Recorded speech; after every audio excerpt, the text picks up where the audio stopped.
Presidenti Amerikan Donald Trump përmes një reagimi në rrjetet sociale ka theksuar se Irani dhe Izraeli duhet të bëjnë një marrëveshje. Trump gjithashtu theksoi se do të bëjnë një marrëveshje në të njëjtën mënyrë si India dhe Pakistani pak kohë më parë. Pashtu, presidenti i SBA-ve nuk la pa përmendur as Kosovën dhe Serbinë. Trump tha se gjatë mandatit të tij të parë, Kosova dhe Serbia po shkonin drejt luftës, por ajo u ndalua nga administrata e tij.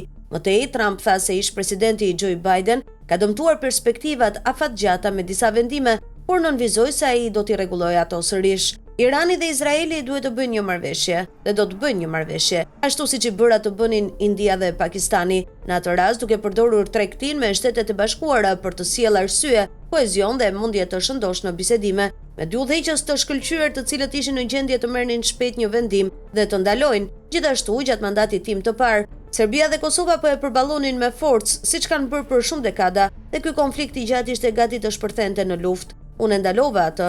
Biden ka dëmtuar perspektivat afatgjata me disa vendime shumë budallaqe, por do ta rregullojë përsëri. Një rast tjetër është Egjipti dhe Etiopia dhe lufta e tyre për një digë masive që po ndikon në lumin madhështor Nil. Ka paqe, të paktën për momentin, për shkak të ndërhyrjes sime dhe do të mbetet kështu.